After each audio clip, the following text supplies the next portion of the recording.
Then little Royal. He tragically lost his mother and father behind his dad's actions. Heartbreakingly, one day someone will have to tell him about what took place and why his mother, who loved him so much, is not here on this earth to raise him.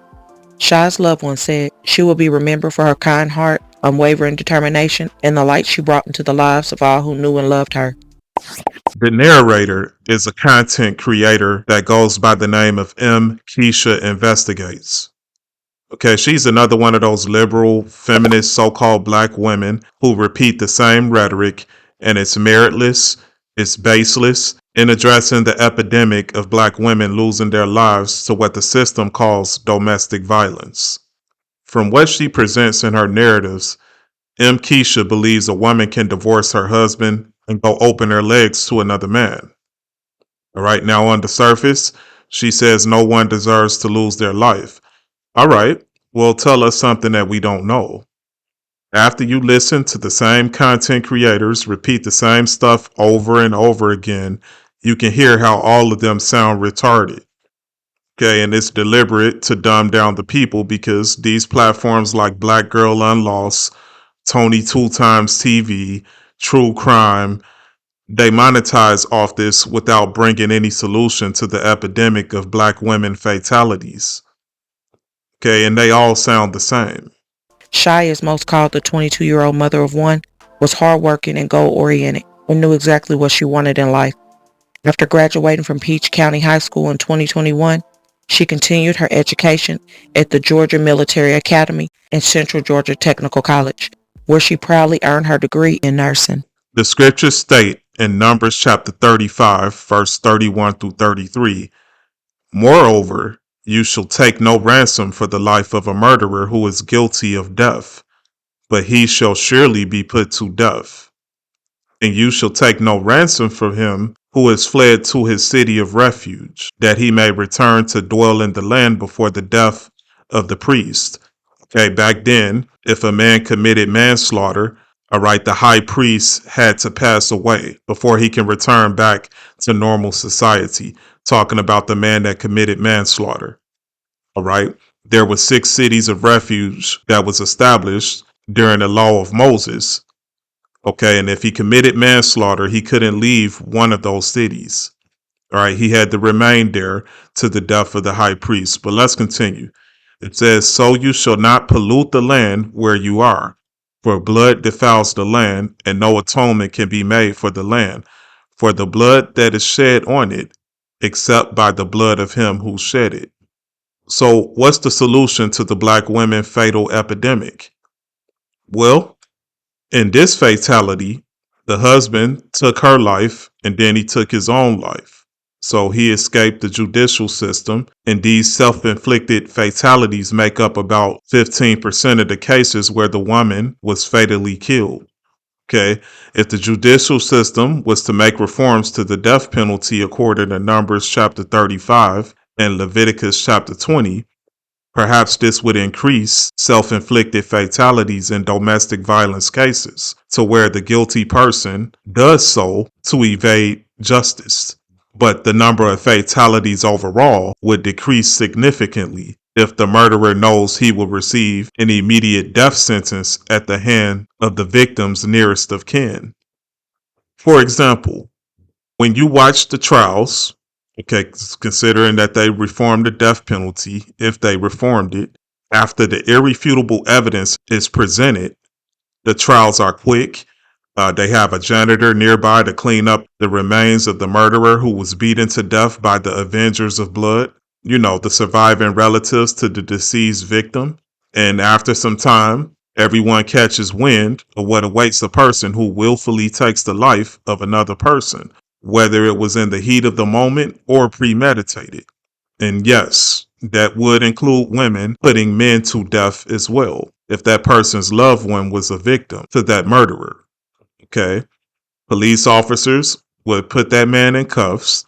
The sisters, the aunties, the daughters, the husband or the wife, the brother, the father or the mother of the deceased would gather their bats and axes, any weapon except a firearm, and they would beat the crap out of the murderer until he or she passes away. Okay, and it will be televised live where the whole world can see it. And again, the janitor cleans up the remnants. Watch and see how fast fatalities decrease. Because the way things are now, not only does your corrupt politicians, your lawyers, the judges, prosecutors, court appointed counselors, not only do they all get rich off the prison industrial complex, but there's a certain breed of men who look forward to going to prison. And they're well aware that the system permits this remedy.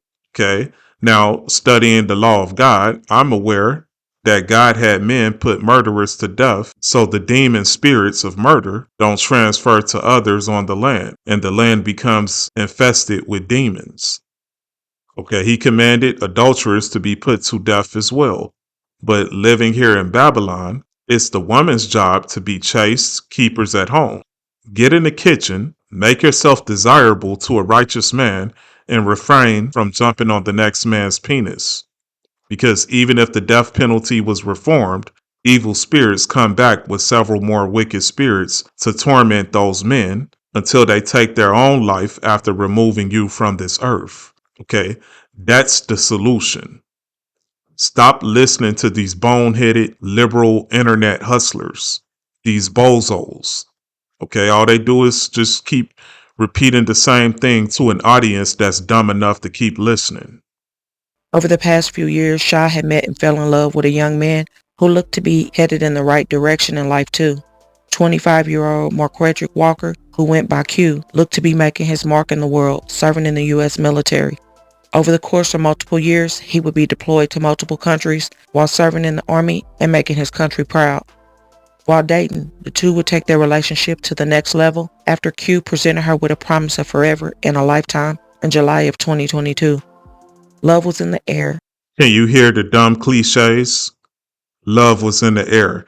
How do you know love was in the air? If you listen carefully, all you hear is emotion and worldly wisdom at best. Okay, it has nothing to do with love. This woman, Shayana, she wanted to jump on another man's ride, and before she died, she most certainly did. Okay, her boyfriend put a baby in her, and in her mind, her life was tied up. And I don't know how often her husband was away from home while he was in the military, but she called him and told him that it was over. Okay, prior to that, he noticed she would only answer his calls 50% of the time, and eventually that 50% turned into 10% of the time. Okay, co-parenting and irreconcilable differences. That's the judicial court's love language.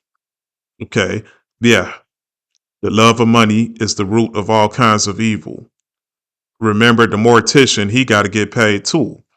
Okay, so that's two dead bodies from one household. All right, three total.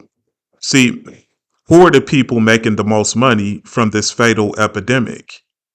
All right, because M. Keisha Investigates and Black Girl Unlost, their platforms are built entirely on the deaths of Black women. If there was a reduction in crime, they would have no content, nothing to educate people on. Okay, these wicked charlatans, these parasites, they themselves have the Jezebel spirit. Okay, that masculine spirit. All right, for a woman to go out in the world and make money, that's very masculine. Okay, because they chose the money over submission to their husbands. Women wearing pants is masculine, right? And Satan wants women to be masculine because high body count is masculine. And by the next spring, in April 23, the two would become proud parents of a baby boy that they would name Royal. After baby Royal was born into the world, Q would surprise Shy with multiple gifts to show his appreciation. During that special moment, she would write, "I literally couldn't ask for a better boyfriend and father to my son. I appreciate you so much and love you even more. Been going hard from the time we first found out until now, and that's what I love the most about you. I love you for life." The two now had their own little family, and their future appeared to be bright. That first year would fly by being new parents, and on Royal's first birthday, Shy would write, "Happy first birthday to my whole heart, to the one who makes me and Dada keep going so hard on a daily and makes us the happiest. Every month, every contraction, every second of pain was worth the wait to see your handsome face." Happy birthday again, my goofy handsome son. I love you more than you'll ever know. Everyone near and dear to the couple were present at Royal's first birthday party, and that also included Uncle Jermaine. Jermaine never missed any special occasions, any events, anything involving his sister, and he was always the type of brother to give praises and encourage her to keep up the good work in life. For Shy, working 2 jobs, being a full-time mother, and going to school, she had a lot on her plate, but she was headed in the right direction to get to the finish line.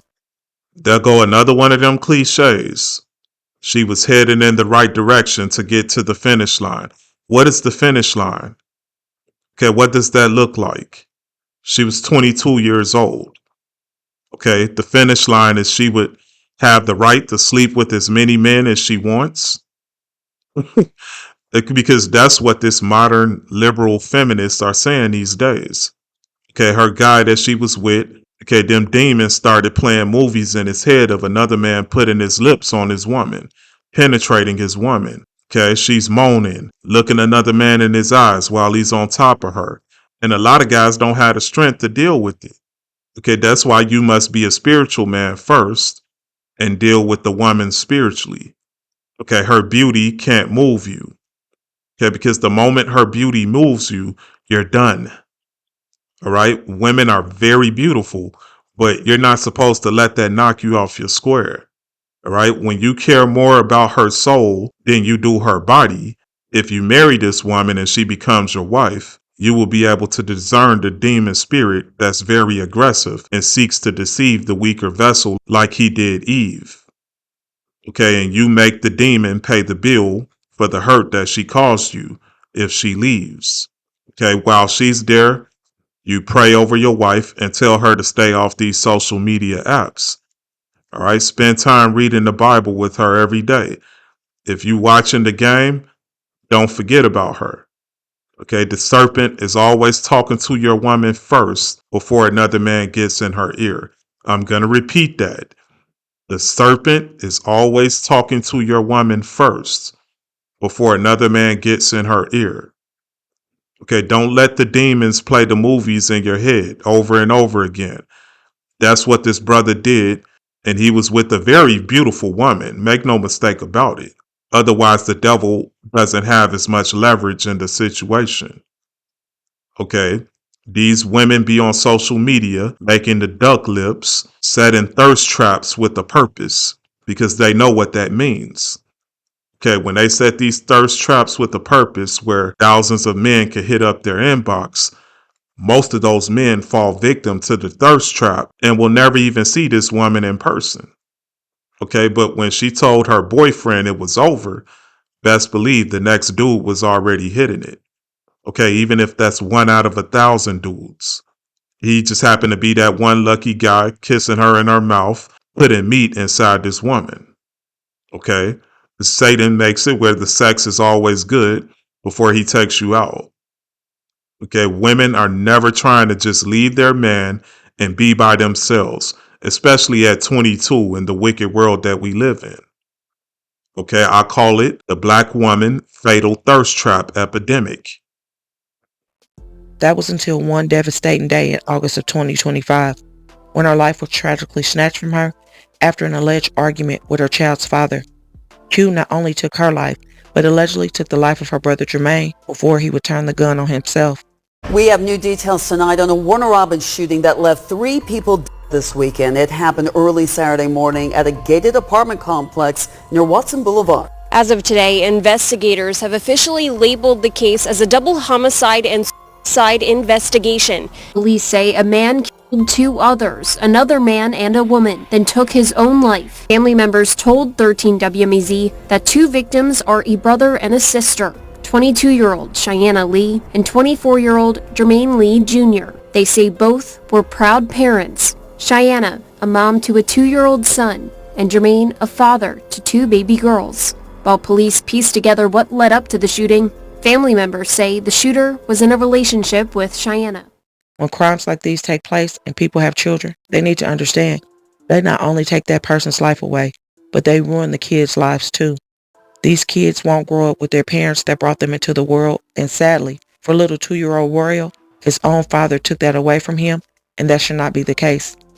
By the way, when I say make the demon pay the bill, well, unforgiveness, bitterness is a huge bill, a tax on the heart, if you will.